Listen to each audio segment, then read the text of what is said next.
Hello, all the humans. I'm Ron Russell, Program Director at HSGP, and welcome to the 8th HSGP Digital Sunday Speaker event. Yeah, we've been doing this for 4 months online.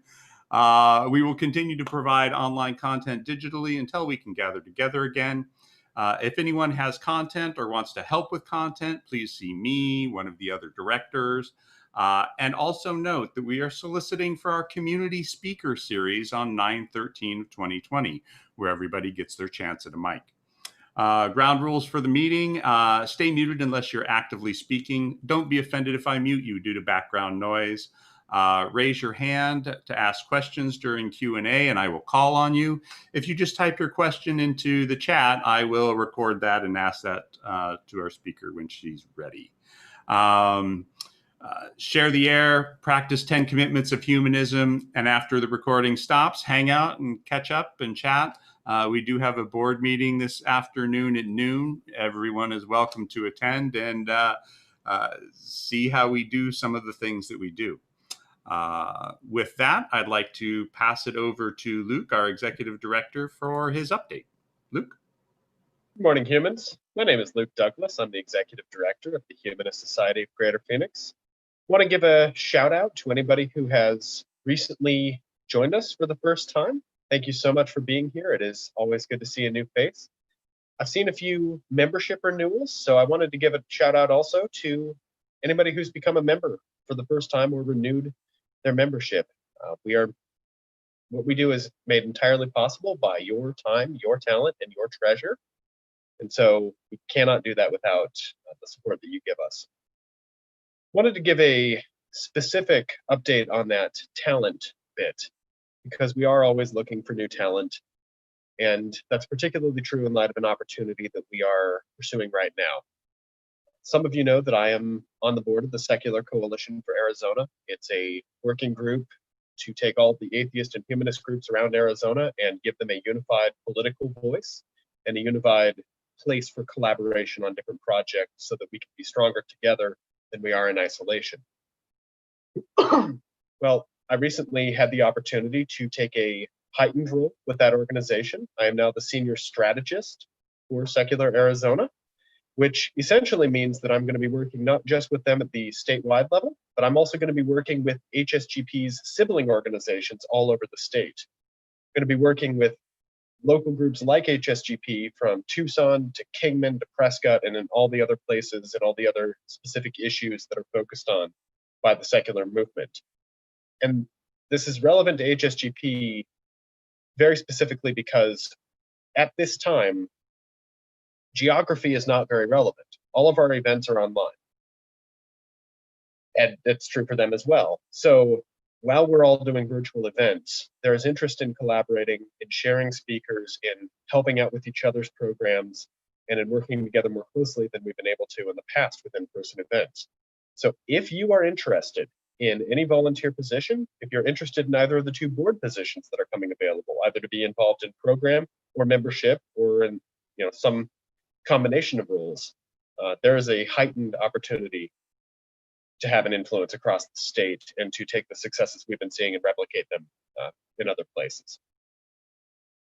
With that, Alex, you're up. Good morning, everybody. My name is Alex Zygmunt. I am the president of the Humanist Society of Greater Phoenix. Just wanted to welcome everybody this morning. It's good to see everybody's faces again. We're not behind masks now, so at any rate, we do have a couple updates. As was mentioned, we are having a board meeting this afternoon, wherein we're going to be talking about a few items. There's not a lot on the agenda, but there are some very important things that are coming up. First off is a reminder to everybody that we are in fact a community. We're not just an organization. That community needs your help. As we are now in the social distancing phase of everything, we still have not opened up the community center. I do want to focus on that word community. And the reason I mention this is many of the board positions, while they are at current singularly held positions, in other words, held by one person, they can be co-chaired. We have initiated the 2021 board elections, and even though those positions can be co-chaired, we also need committees. So being part of our community means, if you can, volunteer a little bit of time, maybe an hour a week, to helping someone on a committee, getting us moving forward, and because we're continuing to grow, we're continuing to expand, and these are things that are very important to us all, especially as how much love and care that I see within this community. So I greatly appreciate all the work that is already being done, that all the volunteering that's being done as well. But we need more. We need your help.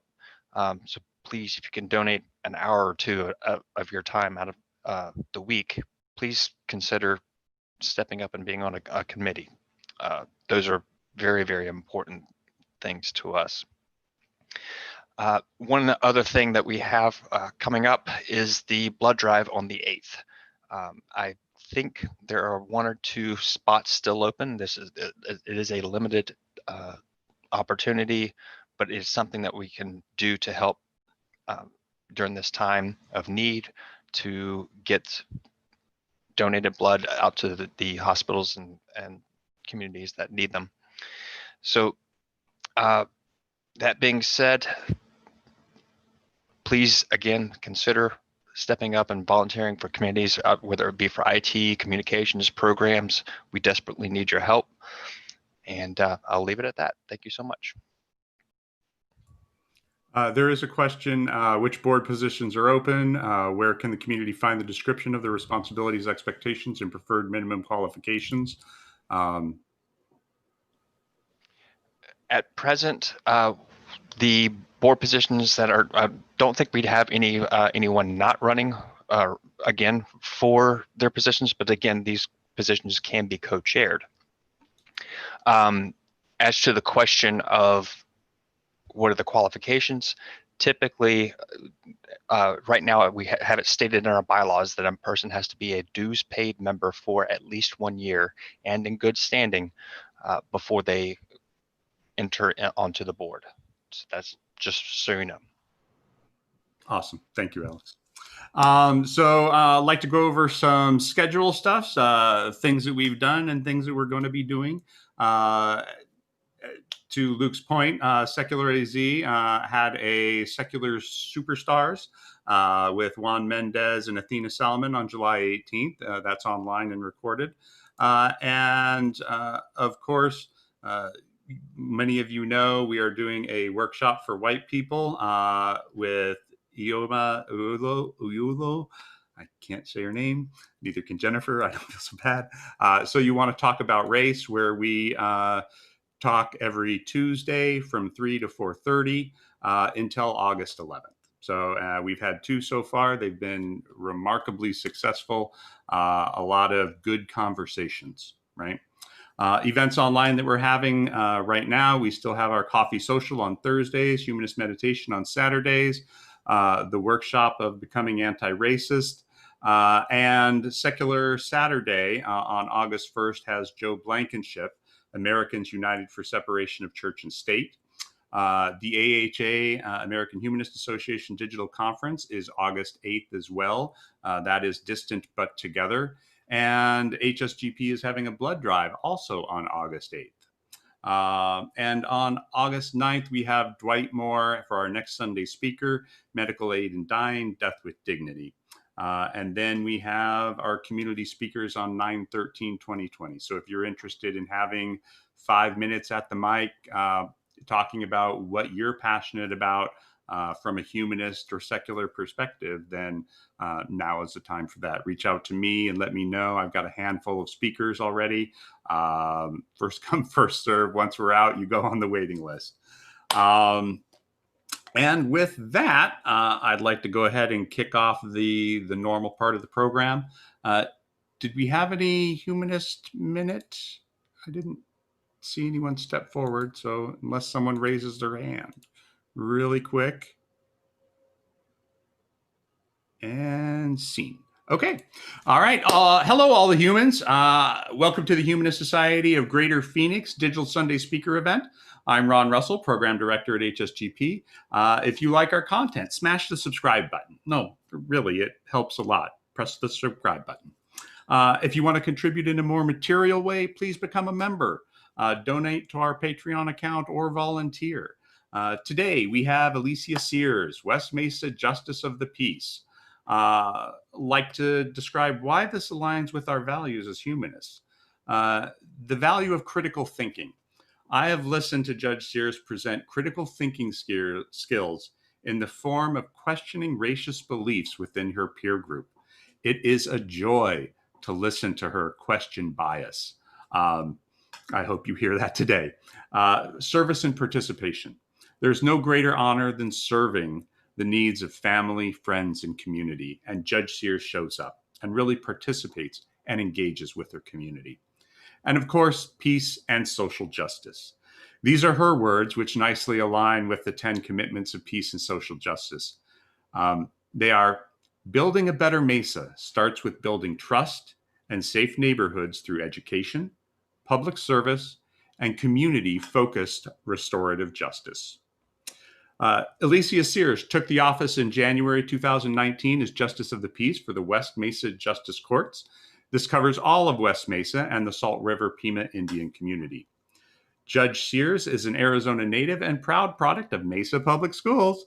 She is an active member of her community, served as a mentor to international students, the Youth and Education Assistants for Phoenix Sister Cities, and Arizona House of Representatives staff. She is a global professional who was privileged to represent Arizona as a student ambassador through Congress to Germany, and was later selected for an internship with the U.S. State Department at the U.S. Embassy in Berlin. A graduate of Arizona State University, Judge Sears holds a BA in Global Studies, a minor in German, and certificates in Political Entrepreneurship, Women and Gender Studies, and International Relations. As a strong advocate for education, Judge Sears taught English in rural communities in the Dominican Republic and South Korea, as well as elementary education in the Mesa-Gilbert area. She is a social entrepreneur and nonprofit founder who focuses on issues of food insecurity and lack of education funding. Judge Sears believes in administering justice with liberty and fairness to create equitable solutions within our court systems, fostering a positive relationship with the community in which she serves. It is my great privilege and honor to introduce to you Judge Elaissia Sears. All right. Good morning. Good morning. Thank you all for tuning in, and thank you, Ron, for inviting me to be here today. So thank you for my intro. So I won't talk much about that. But what I do want to touch on briefly is about what I actually do. So a lot of people ask, what is justice of the peace? And that was a very common question that I got when I was out canvassing, knocking doors. And it was kind of funny because I knew a justice of the peace was a judge, but I didn't really know, the ins and outs of what they did before. So when they would open the door, they say, "Hey, I'm so sorry, I really don't know what that is." And so it was great that it became an educational opportunity. So basically what I do, so there are a couple of different categories.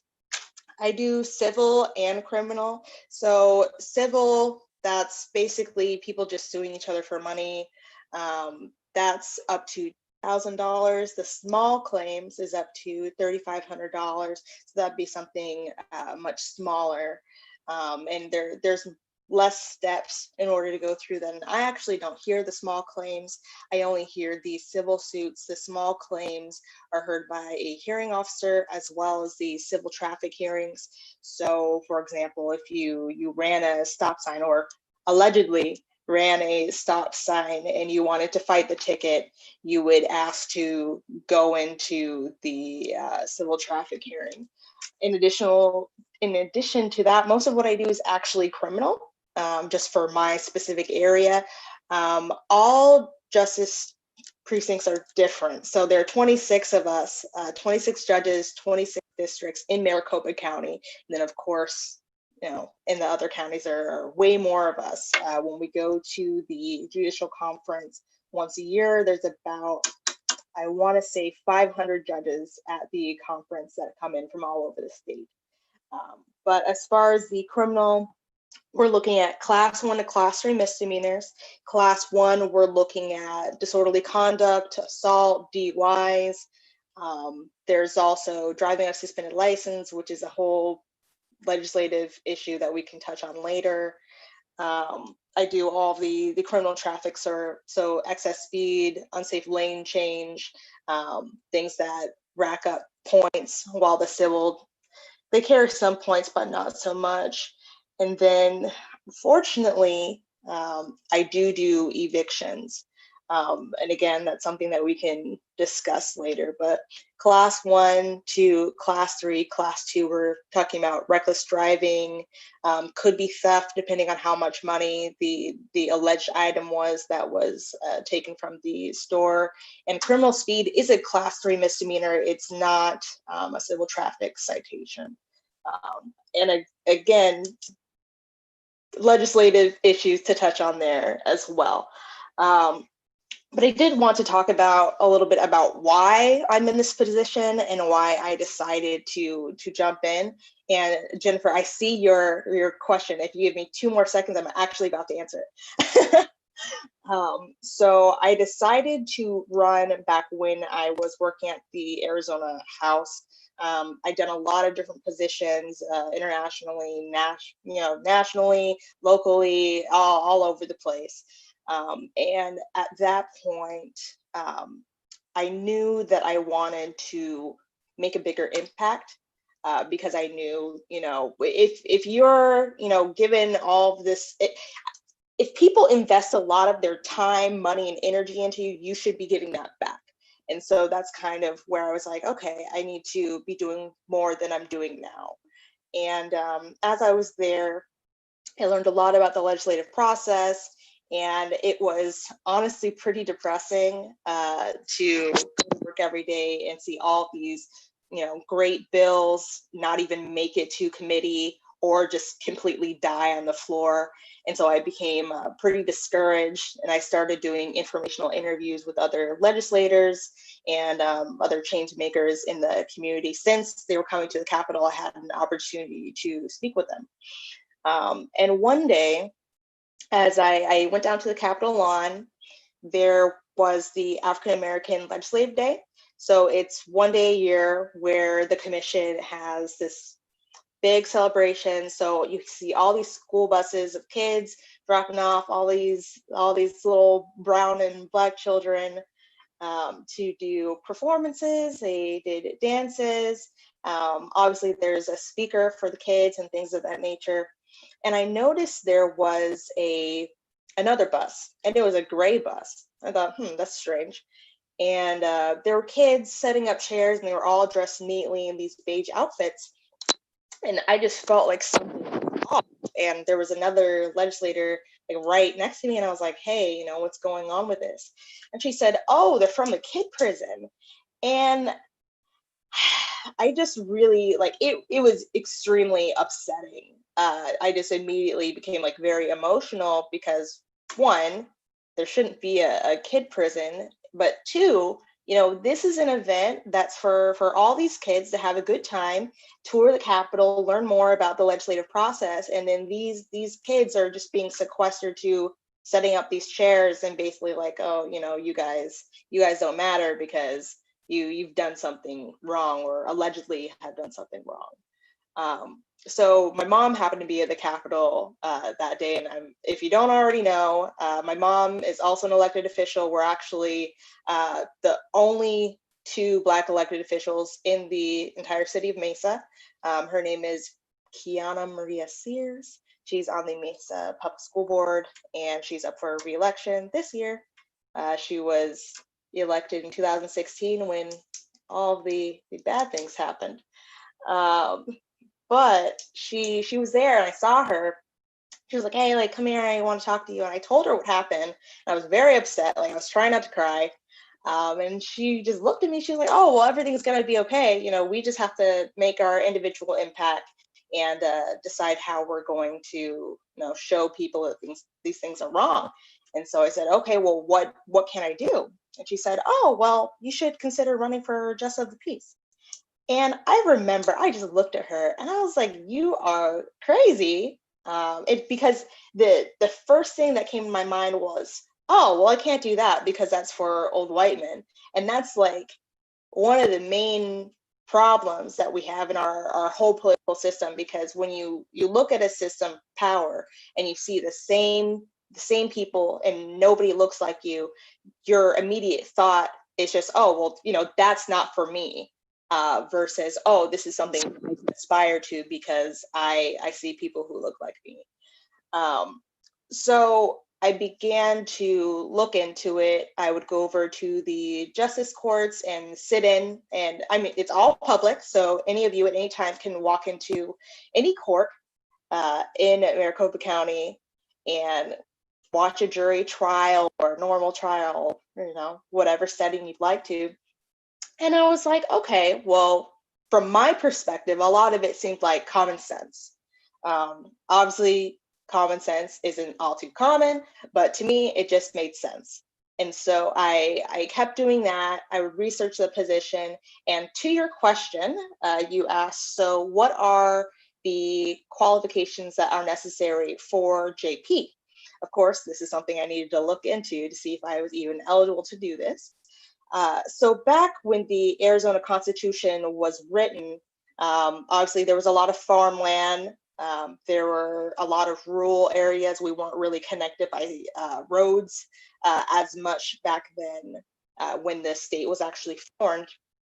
So when it came to justice of the peace, they actually don't have a requirement to have a JD, to have a law degree. And the reason that is because they were thinking, well, if we make everybody have a law degree, there are definitely areas in the state where there are no lawyers. There are people that don't have that higher education. And additionally, the justice of the peace, we're the lowest courts. So their idea was, well, this should be, the people's court. You hear that on TV all the time, the people's court.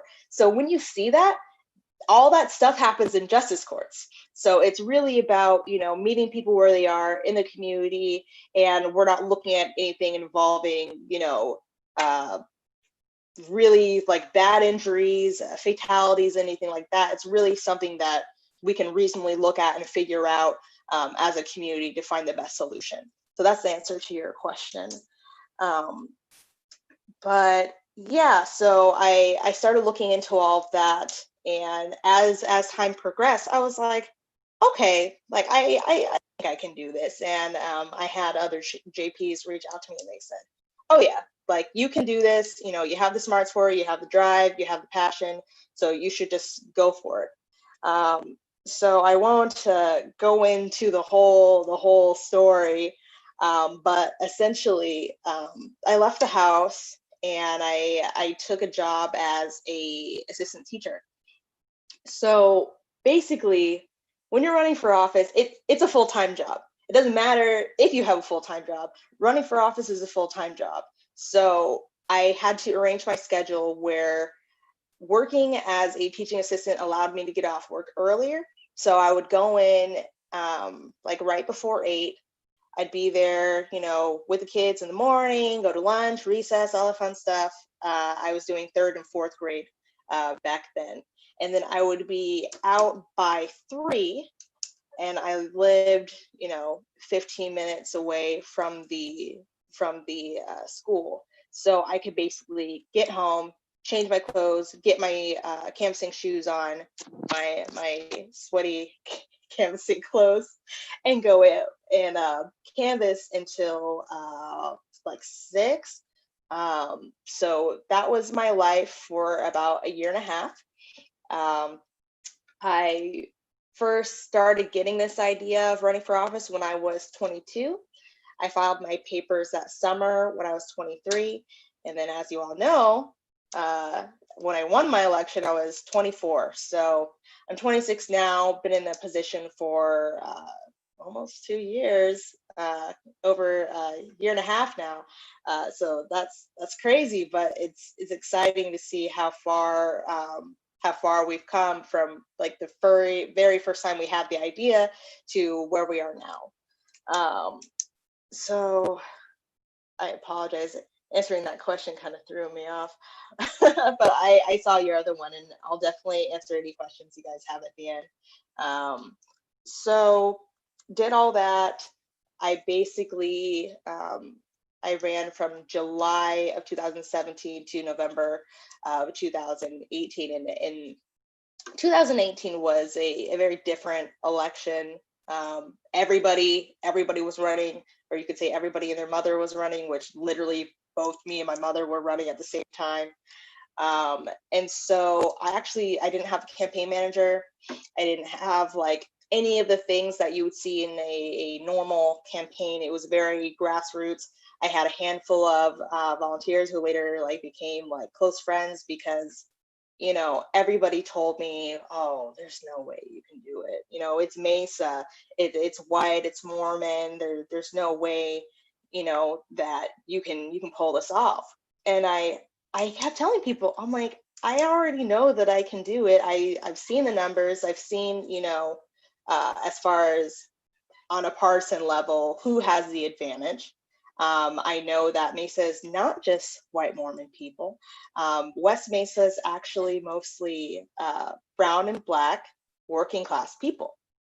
And you wouldn't know that if you didn't live here or if you're not that familiar with Mesa, but it's definitely changed a lot as more and more people are moving to the Gilbert and Santan area. So I was doing all of that, and just to give you some idea of what I was up against, my district, and you know, redistricting happens all the time. My district is actually the former district of Russell Pierce. If you don't know who Russell Pierce is, he is a former legislator, and he was the author of SB 1070, which was basically the law that allowed Sheriff Joe Arpaio to pull over brown people and ask them if they were documented or not, just based on the color of their skin. So my district definitely has a reputation of being run by the same people, the same communities over and over again, who don't actually reflect the people who lived there at the time. The only elected officials in my district that were not Democrat were the JP and the constable, which is the other elected official in the court. They're the person, they serve all the evictions, order of protection, all the complaints and summons and things like that. So ran all summer, all winter, got all my signatures, submitted them, and my predecessor was actually in that court for 18 years. So it was definitely a challenge. He had been constable for 16 years and then appointed to JP. And obviously, you know, he put in a lot of work and he wanted to stay in his position. And I was the prevailing party because I saw that there were a lot of changes that could be made that weren't being made. And you heard my platform. I'm all about education, obviously, as a former educator and someone who's super invested in, you know, getting people on the same page, because ignorance is bliss, and willful ignorance is people's own decisions. But so now, you know, I've been in the position a year and a half, and people ask, you know, so what have you gotten done so far? So one of my main goals was to bring down the case levels. In my district, I actually have a very long stretch of the 101. In my district, I have Casino, Arizona, and I have Talking Stick Resort as well. So I see a lot of DUIs on that stretch of the 101, a lot of disorderly conduct, and assaults and theft and trespassing at the casinos as well. So I've worked really hard to get these cases moving, because a lot of times what happens is they'll ask for another 30-day continuance, over and over again. And one day you look up and this case has been going on for a year and a half, when really any DUI case, if you look at all the standards, should be at least close to being done in 6 months. So a lot of what I did is try to wrap up a lot of cases, whether it's through a jury trial they've been putting off for 4 months, or through a plea agreement they'd been offered 3 months ago and just never filled it out. So that's one of the main things that I've been working on. Unfortunately, with the pandemic, I definitely feel like those numbers aren't going to be great as they were before. We're definitely all doing our best to provide the best service we can to our customers, but we're all short-staffed. People have been out sick due to exposure to COVID, positive tests, everything like that. I mean, I don't think there's a justice court in Maricopa County that hasn't had a scare or an actual clerk test positive in their court. So it is a serious issue. We all are required to wear masks in the courts. I actually wear a mask and I wear a face shield when I'm on the bench, because I still do have people coming in public. The public coming into the building to answer to your other questions about, how we're functioning during the pandemic in the court system. So we're still open. We don't allow people in the building unless it's for an in-person change of plea, and even those are moving telephonic. Orders of protection, if it's an order of protection hearing, I need to actually physically see them. But most of it has been telephonic for the past 2.5 months. All the evictions are telephonic, which has been good, because in the past, people have said, I can't make it to the court. I have work, and there was nothing that I could do to help them appear, because we weren't allowed to have anybody appear over the phone. And now that that's something that we can do, I feel like it definitely gives better access to justice and access to the courts. And so when we go back to in-person, whenever that is, all these different accommodations we've made for COVID-19, I definitely am going to lobby to keep them in place. And I imagine that there won't be much pushback as far as that goes. Something that our former Chief Justice Scott Bales of the Arizona Supreme Court was working on before he left was access to fair justice. So a lot of that has to do with the payment plans. So when you come into court, you get your fine, you set up a payment plan. It costs $20 to set up the payment plan. If you want to pay in full, you can just pay it off. But it doesn't accrue interest or anything like that. Just if you fall off the payment plan, then it starts accruing the collections, and you can go into warrant status if it is a criminal citation. I don't issue the warrants right away. What I do is I issue an OSC, which is an order to show cause, which is basically a hearing saying, hey, can you tell me why you haven't made your payment? So instead, I can have someone call in. Sometimes I get the notice and call right away, and they say, oh, I'm so sorry, I fell behind.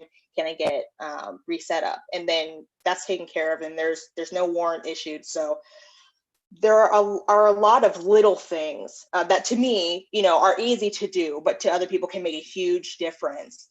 So that's something that we've changed as far as issuing more OSCs and less warrants. We're trying to get tech up and running.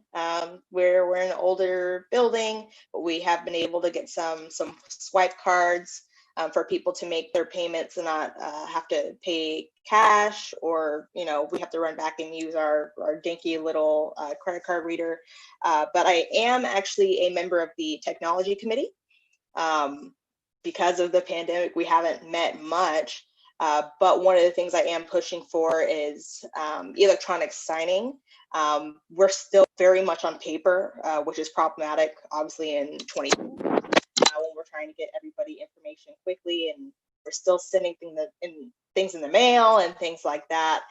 So what I'm pushing for is the touchpads, like when you go to the bank and you can just sign And basically that would take care of all your paperwork.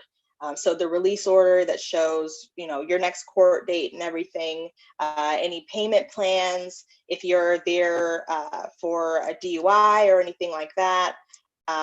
Again, that's something that you could just sign off. All your electronic signatures are in there. We can send it to your email and it's done, versus us giving you this whole packet of papers. You go home, you lose it, you miss your court date, you call the court, hey, when was my court date? Oh, it already happened, and there's a warrant out for your arrest. So again, a small difference. Of course, the county is going to talk about how much it costs and all that stuff, so I have to make a proposal. But it's really important that we make these changes to provide better access to justice. And with the payment plans, when it goes into the rolling collections, I can actually waive all of those once they get set back up on the payment plan, which is great. Keep in mind, a lot of the things I'm talking about, these are specific to my court. Not every JP is the same. We don't all have these same philosophies as far as what we think about restorative justice versus punishment.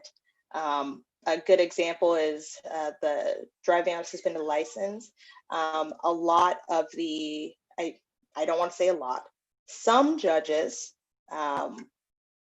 they don't release their license until they've paid off their fine. So for me, once somebody has appeared in the court, I immediately lift the hold on their license, because by doing that, they're given an abstract that they can bring to the MVD that says West Mesa Justice Court has released my license.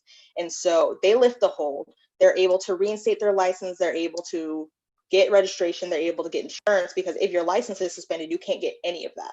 So if you're in court for driving on a suspended license, no registration, and no insurance, if I keep that hold on your license the whole time we're going through your case, there's no way for you to resolve it. Versus me, exactly, you can't drive to work legally, which is it's such a problem. I want to actually talk specifically about the driving on a suspended, but let me just wrap this up real quick. So you can't reinstate any of these things. And so you're probably driving to work illegally, or you have to take Uber, or you have somebody drop you off, which can just cause a lot more problems. But if you release it, I have people come in who say, I've reinstated my license, I have registration, I have my insurance. That allows me to give them a reduction.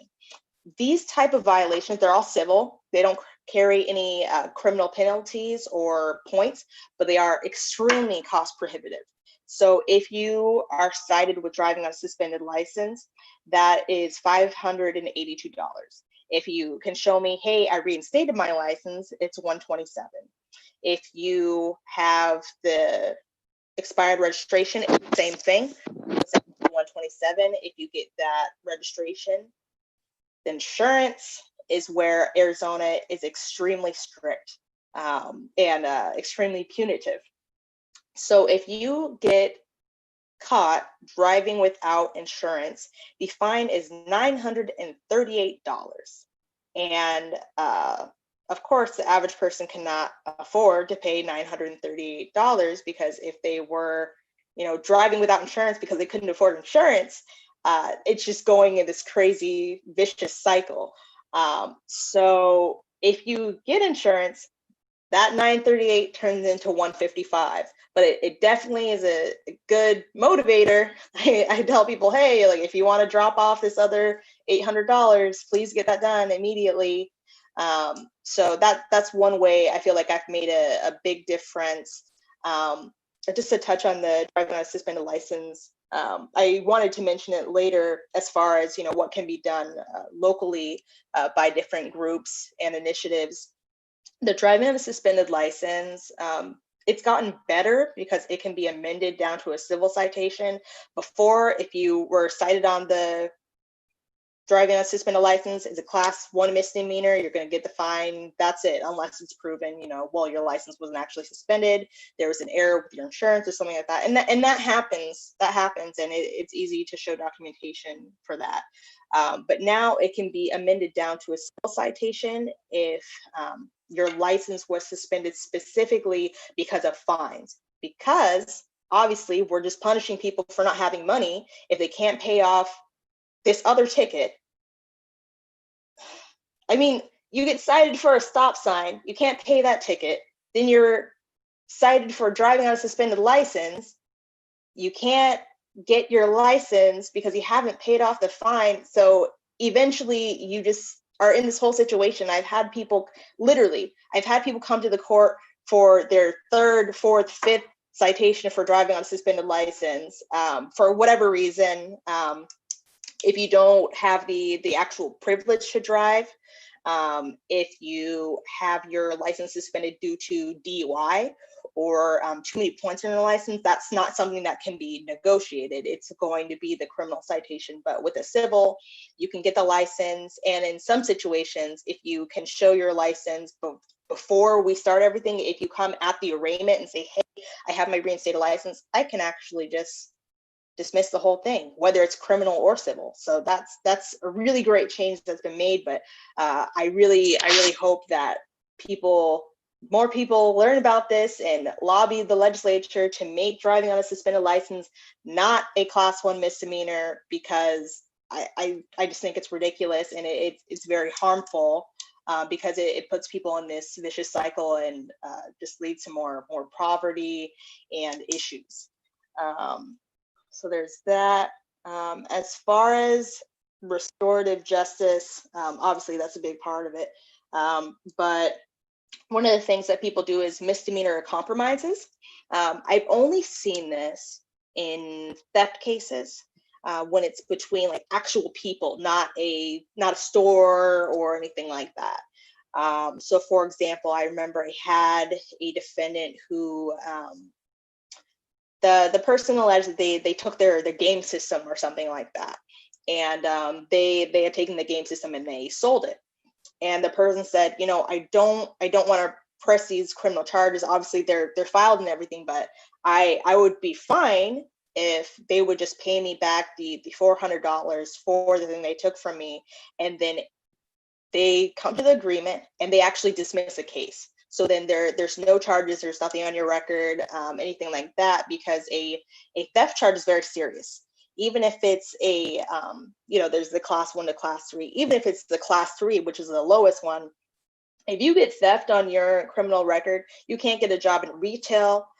You can't get any type of jobs where you're cash handling, because people will see that and they'll be like, well, this could be, a repetitive offense type of situation. And I have had repeat offenders in my court. They typically have mental health issues, and they're not able to control their compulsions, taking small things like dog toys and stuff like that, not things that they need. And I see a lot of mental health issues in the court as well. There is a mental health court out of Superior Court, but we don't refer everybody to them. It just kind of depends on where they're at, their level of care, so to speak. There's also a veterans court. I have a lot of veterans in my court. I don't know if you're aware, but on Rio Salado in the 202, there's like a riverbank. And so there used to be an encampment there, like a whole bunch of veterans. There was an encampment down there, and the Mesa PD came and like cleared everybody out, but they still go down there. So then they're cited with trespassing and stuff like that. And so the same people I see all the time, I've definitely had probably 4 or 5 times, at least 5 different people that I see a lot. Something I definitely would want to push for is not waste. Why are you wasting time citing these people like they're homeless? Like, they can't pay this fine for trespassing. Sure, we assign them community service, but they should be focused on just surviving. So that's frustrating. There are a lot of things in this job that are very frustrating because there are things I don't have control over. Especially when we're talking about the evictions, but we'll get into that in a second. So there's the misdemeanor compromises. There's defensive driving school. Everybody has their cap, and the prosecutors have their cap as well. So I believe for them, if it's over 90 miles an hour, they will not grant defensive driving school. 90 was my initial cap, but after talking to different JPs and just kind of getting the feel for the job, because everyone has their own style, and that's okay.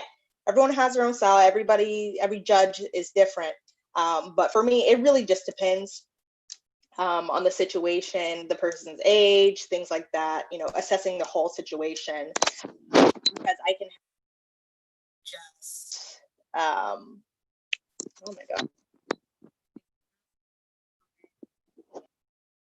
Oh, well, I was speeding and I want defensive driving school.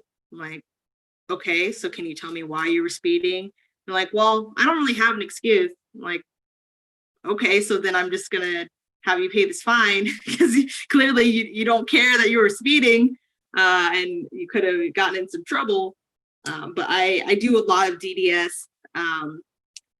Every situation is different. I had a gentleman, I want to say it was like the first 3 months I was on the bench. And I still had a mentor judge with me because they sit with you and they show you how to do everything. And I had this young man, he was 15 years old.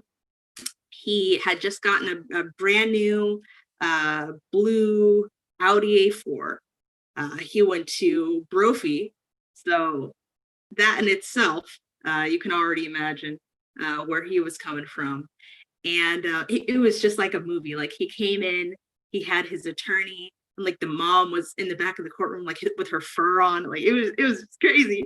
And I was just cracking up in my head. And they came up with this big, actually, yeah, it's about this big, like a big binder. And it was their memorandum about how he should get defensive driving school. And I was like, wow, this is a whole lot of fuss. And I opened the citation, and he was going 115 miles down the 101 south.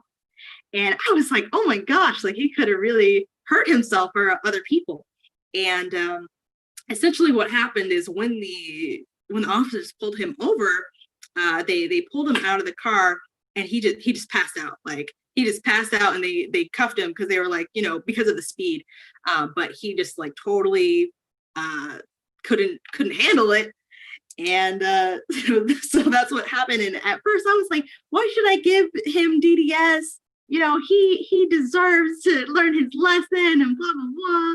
And my mentor just was like, okay, like read the memorandum, see what they have to say, because I was all fired up. Because, you see a lot of the same people come to the court and, they don't have any excuses. They're just like, oh, well, I was speeding, so who cares? And I felt like that was where they were coming from. And I read it, and there were all these support letters from teachers and moms and friends' moms and everything like that. And it was so funny. There was one specific letter, I believe it was from a teacher.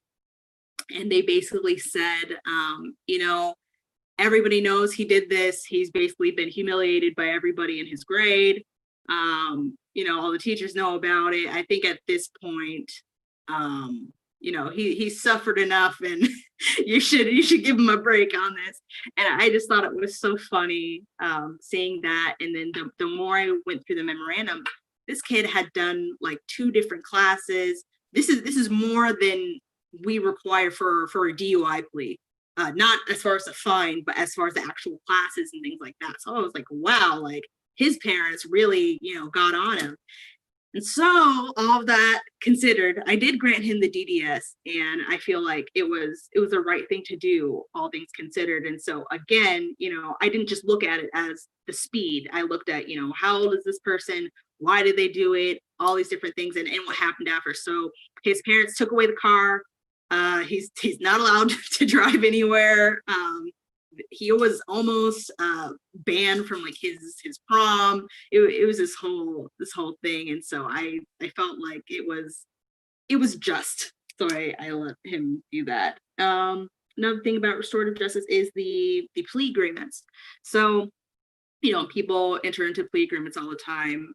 What I often see from my prosecutors, and I just want to say that, not all prosecutors are bad. I feel like in at least the justice course, because we're getting like the baby prosecutors. So they're fresh out of law school, that they're just kind of like getting their feet wet before they go on to superior court and work in, felonies, or go off to a private practice and do internships and things of that nature. But for example, so going back to the driving on suspended charge. So most of the time when you see that, you'll either see it by itself, or it will be driving on a suspended license, the registration insurance, like we talked about earlier.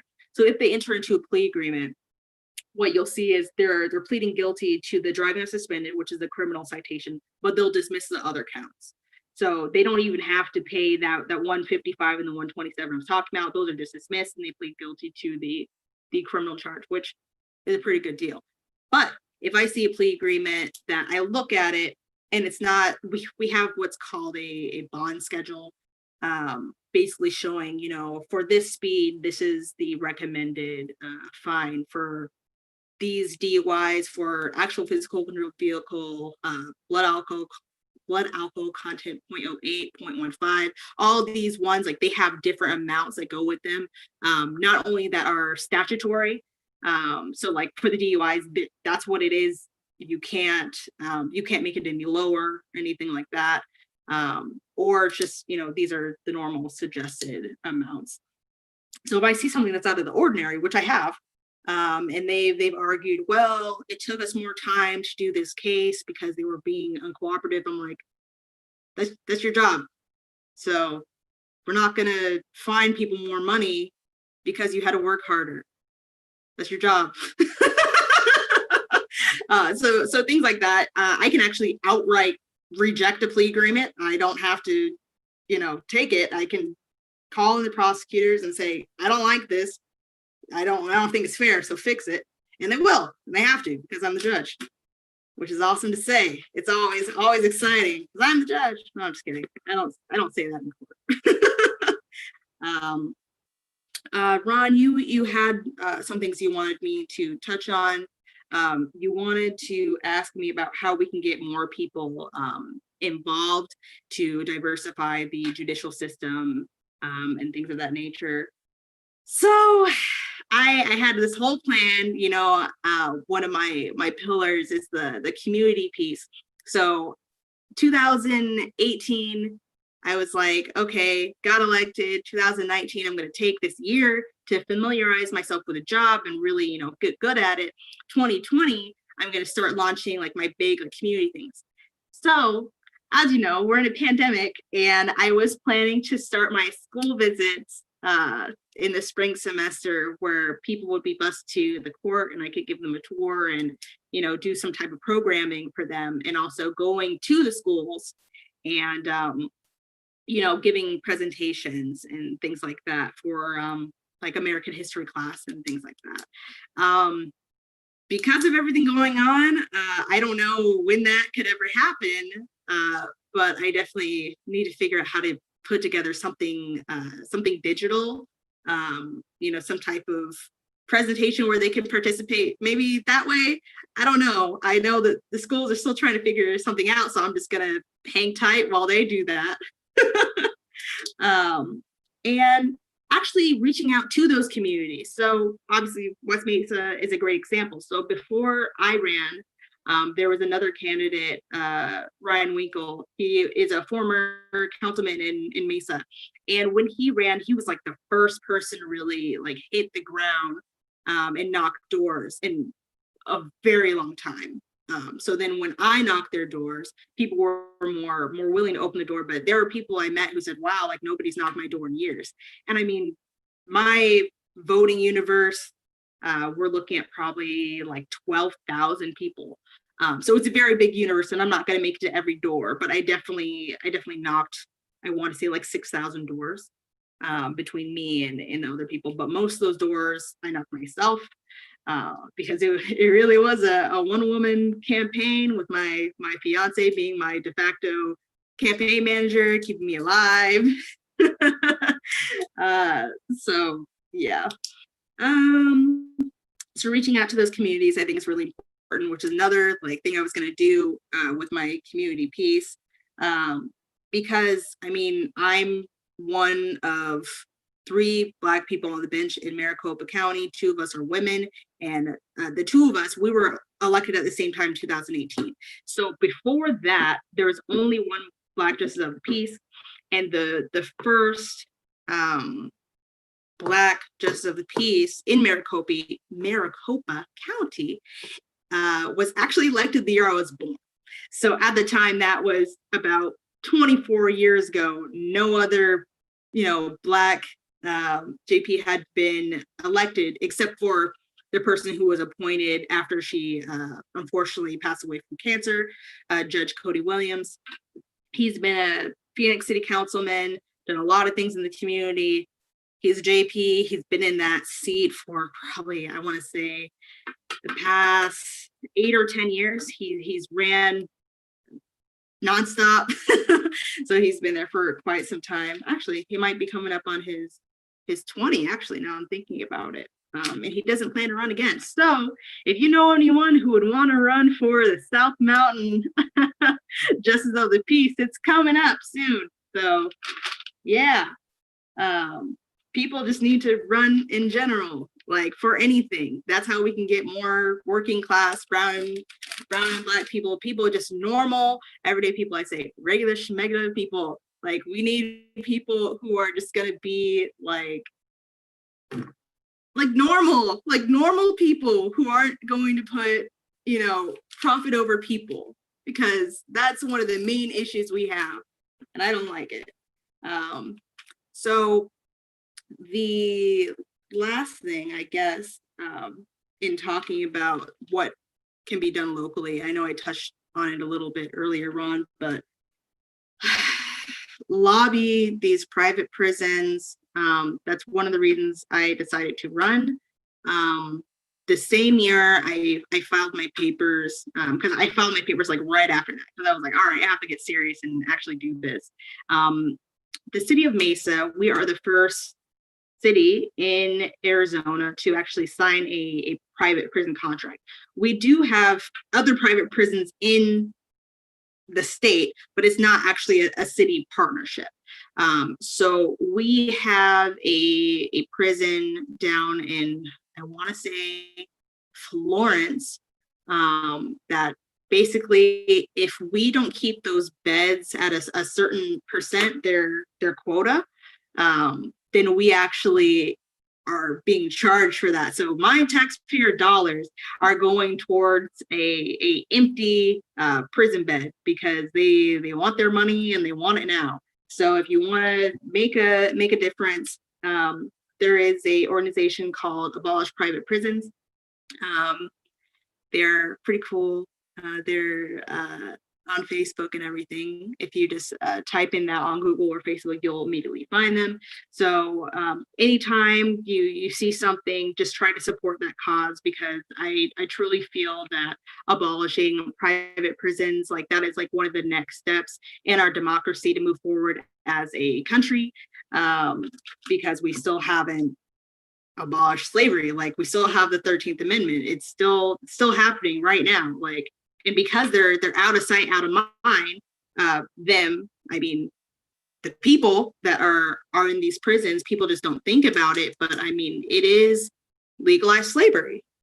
We've had so many corporations that have been caught using labor from these prisons, and they're paid pennies on the dollar for what they would be paid outside of prison. And people argue, oh, well, those are applicable skills that they can use when they get out. And I'm like, okay, so they're going to be released with no money.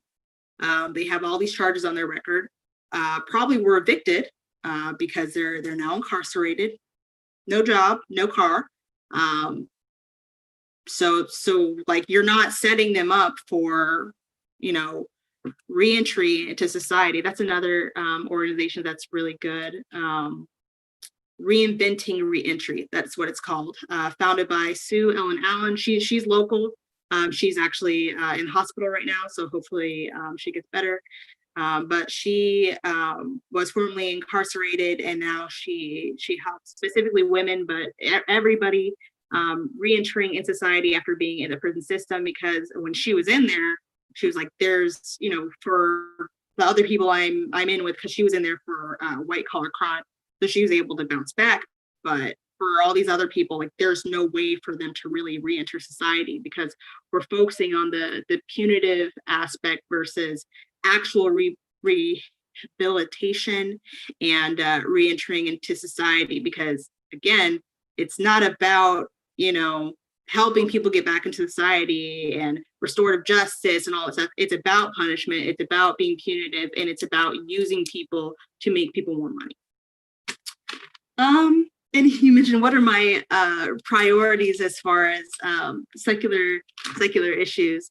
The great thing about my court is that I don't really have any type of influences coming in to try to push any religious stuff. There are organizations who do counseling and things of that nature. I don't like push anybody to do those. We have like normal facilities who can do all that stuff, but I'm happy to say that I don't have any issues in those regards. Obviously in the higher courts we have a lot of issues, but that's not something I really see in the justice court, so that's awesome. But it is 11:02. I'm doing great on time. I'm ready for questions. Awesome. Well, we've had a ton of them come in. I'm just going to go ahead and head down the list. So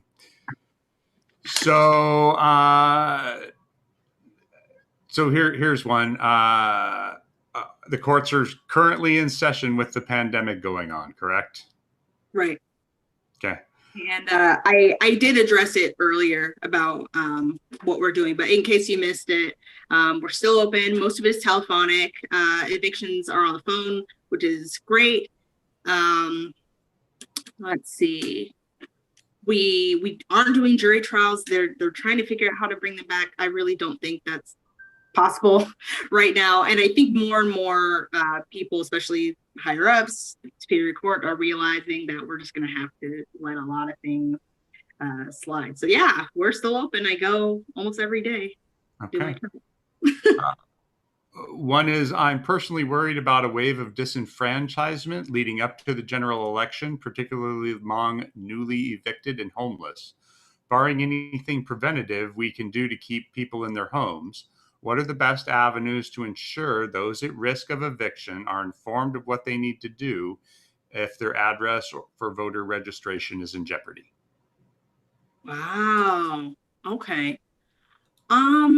Honestly, if you're at risk of being evicted, well, first of all, obviously prevention is the best way, because once the eviction process is started, it's pretty hard to get out. So I would say if someone is facing eviction, don't wait to talk to your landlord.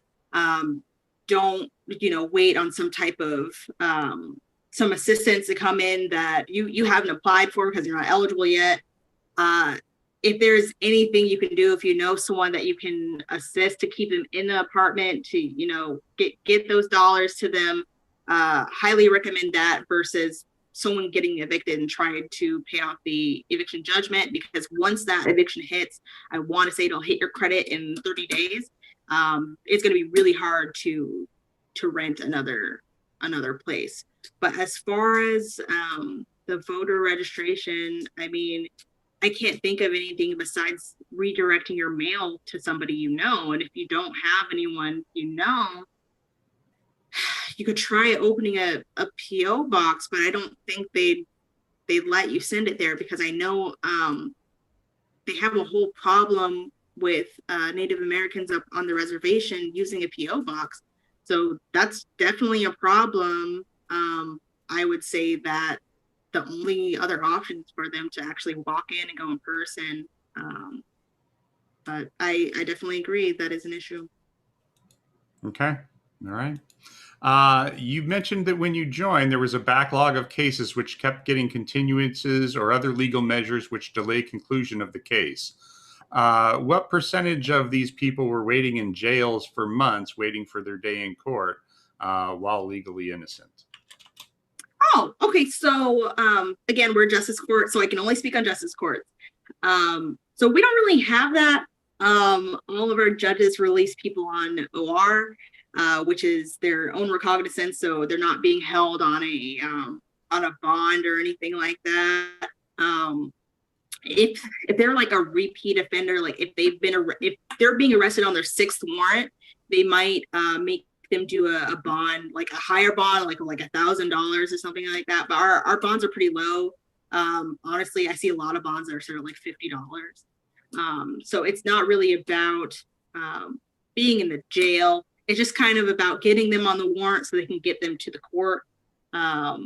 So that's definitely a good thing, but that would be a question for Superior Court as far as people being held for a long time, because we just don't see that unless somebody's picked up and then they're being held for in ICE. But again, that's a whole nother issue. Right. So fees against people in poverty, like homelessness, are punitive and not helpful to restorative justice. What would you recommend from a restorative justice perspective? Can you be more specific?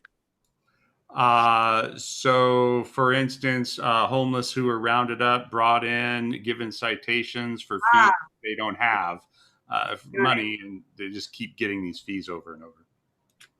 I mean, honestly, like, there was a judge, like a couple of judges before me, and he was getting to the end of his term. So he kind of started doing whatever he wanted. And he just started dismissing all of them and not hearing the cases at all.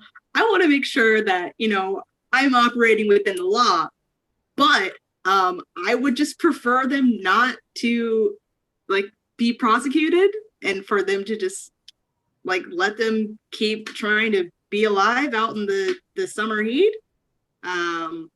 So yeah, that's my take on it. I don't think they should be prosecuted for being homeless, because that makes no sense. It just makes no sense.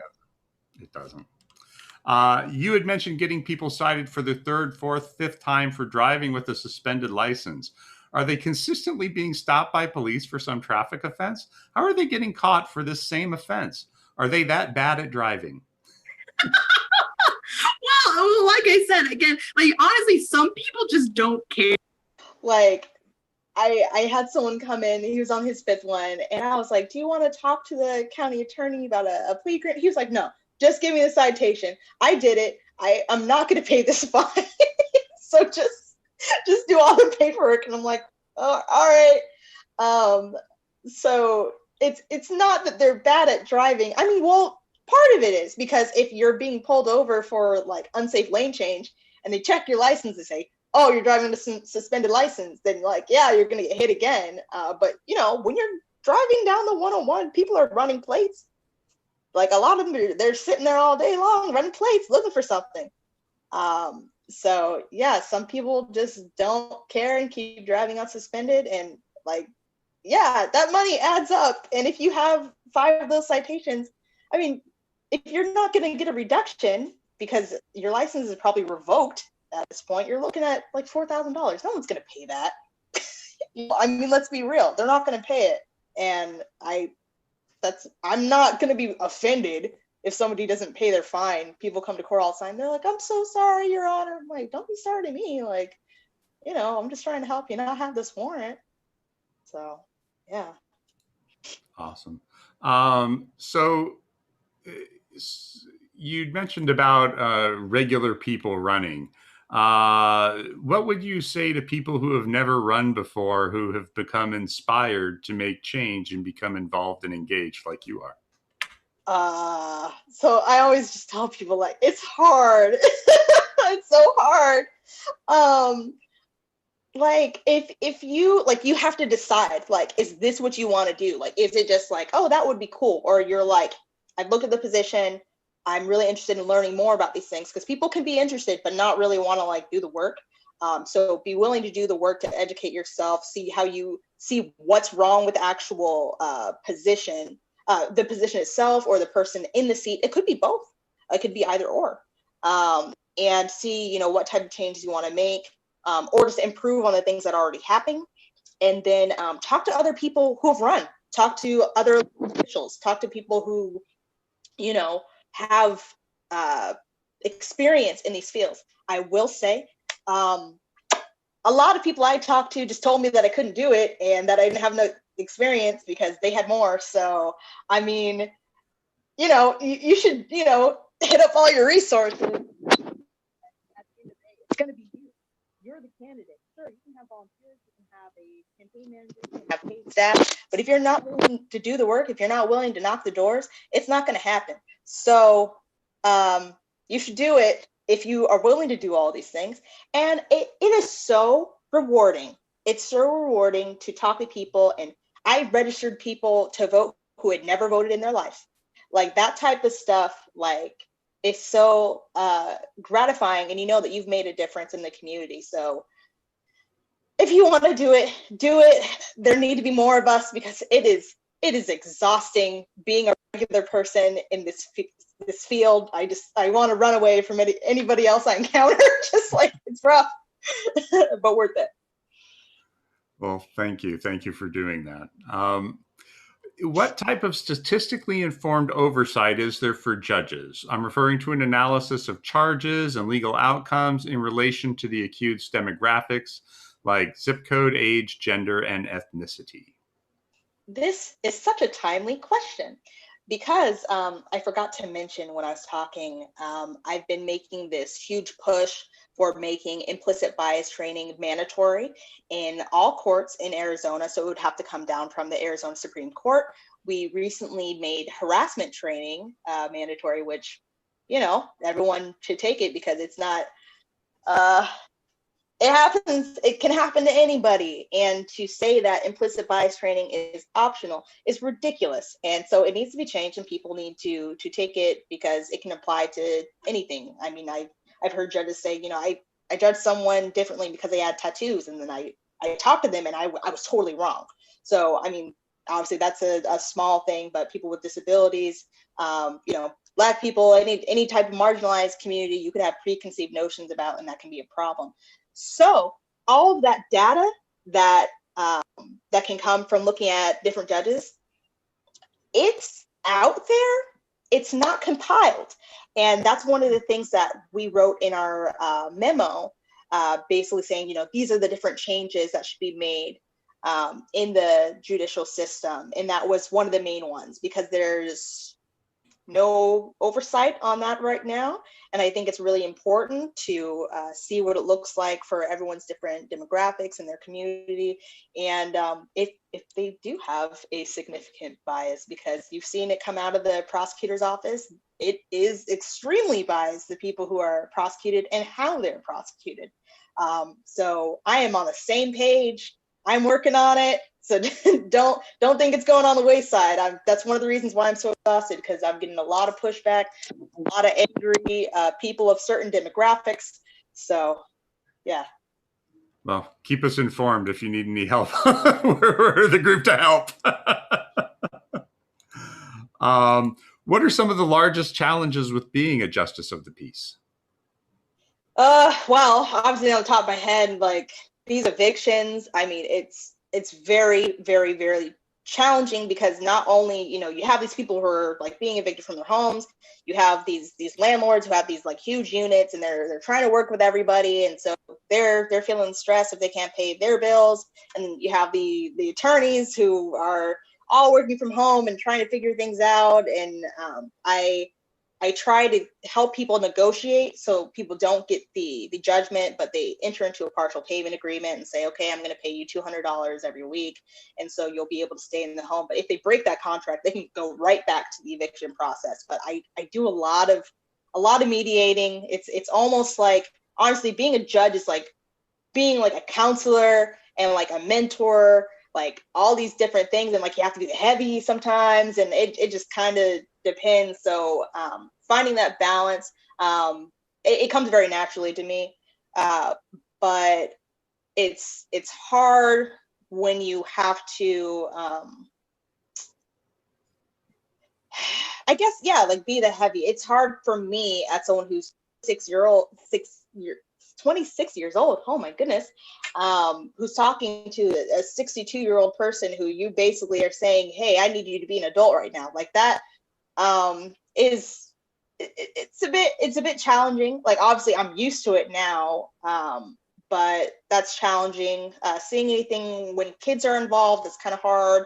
The orders of protection can be pretty stressful because, people can be yelling. I have people yell at me all the time. It really doesn't bother me most of the time. But just the emotional part of it, I would say is one of the most difficult parts, because even if I'm not like feeling it in the moment, like if it's been a long calendar, a long day, I can go home at the end of the day and you can feel that burden of society and all this power that you have, because judges are pretty much just unchecked entities. Like I could honestly do whatever I wanted, and unless it was illegal, there would be no type of punishment. Honestly, maybe you'd get a complaint from the Judicial Commission, but that's about it. So, yeah. Oh. If one of us were to wind up in your courtroom before you, what are 2 or 3 things that we should do to present in the best way? Like I've had people come in pajamas. Like I really don't care. Like as long as you show up, like just show up. That's number 1. Show up. 2, I have people who get like really impatient, and if they get impatient and like I have people this is taking so long, like audibly, and I'm like, sir, what's your name? What's your last name? Okay, and then I just move their file to the bottom, because I'm just like, don't play with me. Like this is a court of law. I'm not here for the games. All these people have been waiting, just like you. You're gonna wait your turn. And 3, just be nice. I'm nice. I'm very nice to people on the bench. Nicer to people than in my own personal life, because I know that could be somebody's worst day ever. Especially if they're pleading to a DUI, that can wreck your whole life. You can lose your job, lose your car, like lose, like get evicted. You can lose everything. And so I'm always very cognizant of that, and just be as nice as possible. Even if someone's yelling at me, I still remember, this is probably not fun for them. I'm going to be fine. So I should just like power through and see how I can help them. So, yeah. Okay. Does anybody else have any other questions they would like to ask? I'm down to my last little comments regarding willful ignorance. You'd mentioned willful ignorance and how you can't do anything about that. It's ubiquitous in our society. Any helpful hints of someone that encounters that regularly? You know what? Like I have to admit, like I am somewhat of a Facebook keyboard warrior. When Facebook came on the scene, like back when I was in middle school, like I was like all over it. When marriage equality came up, I was like, everybody should be able to do whatever they want. And at that time, I had a lot of church people on my timeline. They're like, "You're a bad person." And I was like, ah, nah, nah, nah. So recently, I was doing a lot of that with Black Lives Matter and general like oppression and justice issues. And I got burned out, because like some people, like they hear you, they understand you, but they don't care. Like they're like, no, like this is what I think. You can present them facts, you can present them evidence, you can present them like examples in their own life, in their own family, their kids, whatever, and they don't care. So if you feel like this is a person who is not open to change, and they just want to be the devil's advocate, you got to watch out for those devil's advocates, because they are like the worst. And all they want to do is suck your energy. They want to suck your energy, and they want to see you like be negative, and they want to see you sad. They want to see you fail. Don't argue with people who are like that. Just argue. Just argue with open people. Have conversations. Have conversations. I love to argue. That's why I'm trying to go to law school. But yeah. Awesome. Where did you get those cool Tree of Life earrings? Oh, okay. So yes, I love these. They're so cool. These, I bought them from a Black-owned business. You can find her on Facebook. Her name is Ebony Cleopatra. I'll put it in the thing. Ron, I'll send it to you. I don't know how to use this chat thing, so So yeah, she's on Facebook. And I also got this wrap from Herstory Wraps. It's another Black-owned business. And then, yeah, I love the earrings. Thank you for the compliment. Do you enforce drug laws? So I do possession of drug paraphernalia and driving under the influence. Like sometimes it says DUI with a substance in your body or drug metabolite.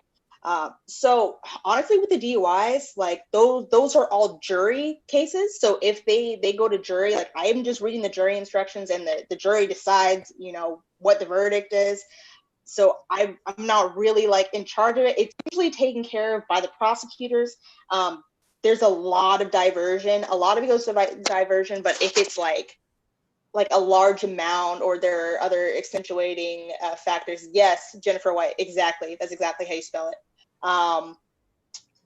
Then it goes to Superior Court, but I've never like given anybody any type of fine like for it. Like it's always a plea. Like no one pleads to the court for drug charges typically, if that makes sense. And if they do, I just give them the normal bond schedule. So Okay. When people have done something that could jeopardize their voter registration, how would they protect their enfranchised status?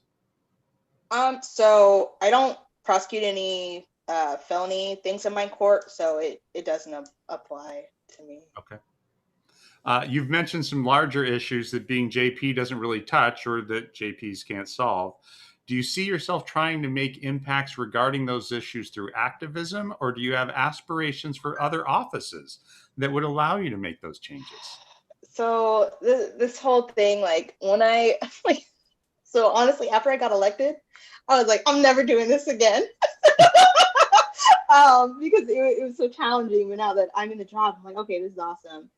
So my thought is definitely run for another term. And then by that time, I'll be pushing 30. So I'll have to start making some decisions, about whether I'm going to have kids or whatever. So looking at a career change possibly. And honestly, the only thing there are only two things I would want to do. Well, maybe three. The first one is Congress, because obviously they're the people who make the policy. Get to be in DC, which has grown on me. I used to really hate DC when I would go there. But it's an awesome city with a lot of history and obviously very powerful people that can make change. So that's one idea. My background is actually in international relations. It's not anything local. I never planned to stay in the US after the age of 18 because of how terrible the politics were. I was like, I see the writing on the wall, get out of here. Of course, then I became tethered to local politics. But it would be cool to become some type of ambassador or work in the State Department. That was on the trajectory I was on before all of this, or some type of federal appointment. I don't know what that would look like, but those are like the three ideas. Well, awesome. Do you have a case that you're most proud of presiding over?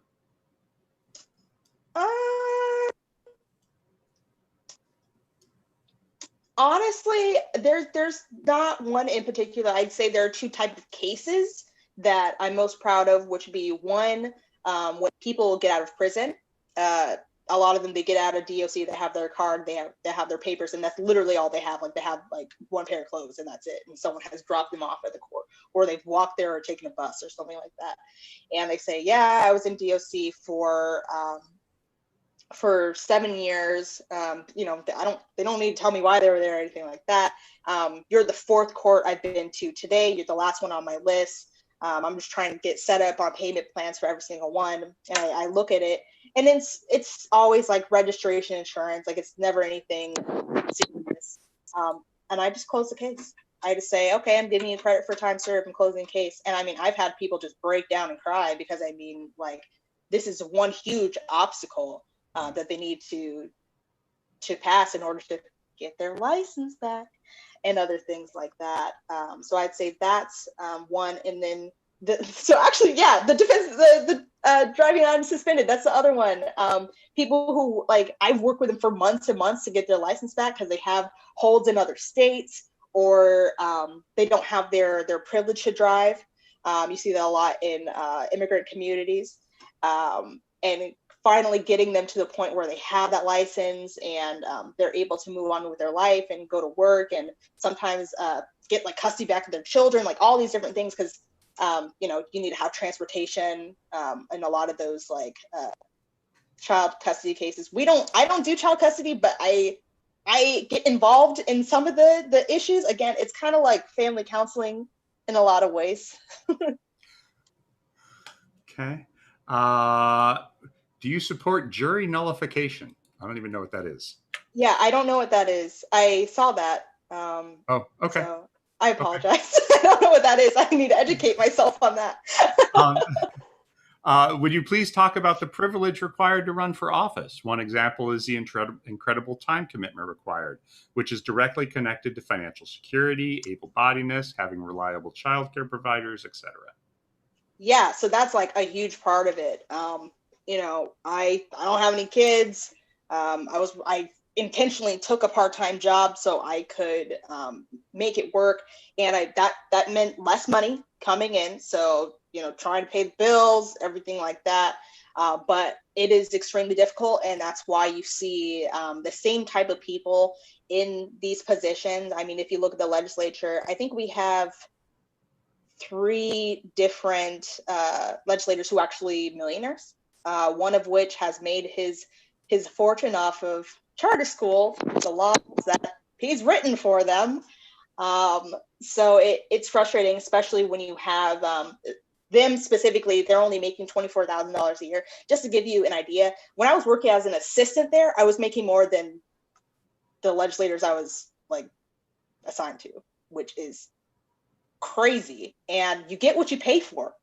You get what you pay for, because these people are independently wealthy and they can afford to finance their own campaigns or get whatever dark money and just keep winning, because there's no one who can find the childcare. There's no one who can, you know, take off work to do that. They're working a 9 to 5. There's no time to canvas with that. I mean, literally, anyone you talk to, they've taken like a leave from work, a modified schedule, taking a different job. All these different things is what keeps regular people out of politics. And I always try to finesse, you know, whatever I'm working on, and in that way I was able to figure it out. But a lot of great people who could be candidates, there's just, right now, there's just no way, unless we come together as a community with politics, and not just the establishment that's put together, but, you know, put together something for those candidates specifically to help them be successful.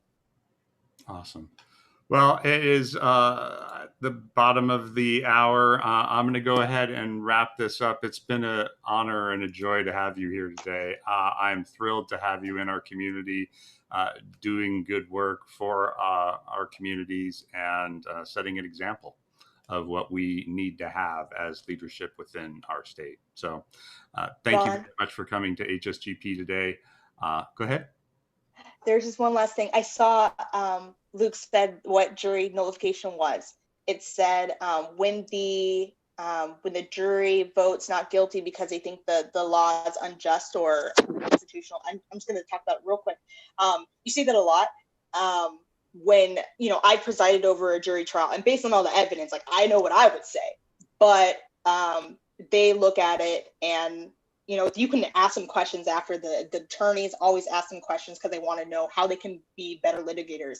And they say, well, you know, I just think that the way that the officer was acting was messed up, and that's why I voted not guilty. Or, you know, I just feel like, even though I've seen all the blood tests and everything, like, there's no way the blood could have been that high. Or they like literally just like, there are people who just, they will say, oh, well, I just don't like cops, and that's why I voted not guilty. So this happens. It happens. I'm serious. Like, I'm just telling you the truth. It happens all the time. And you can see the glee in when they read the verdict of not guilty. So, well, awesome. That's all. Okay, cool. Thanks. as always, we're going to go ahead and stop the recording. You're welcome to hang around and ask questions after in a more informal setting. And thank you very much. If you're interested in participating, please press the subscribe button. And thank you. Thank you all. Thank you so much, Elaissia. No problem. Happy to be here.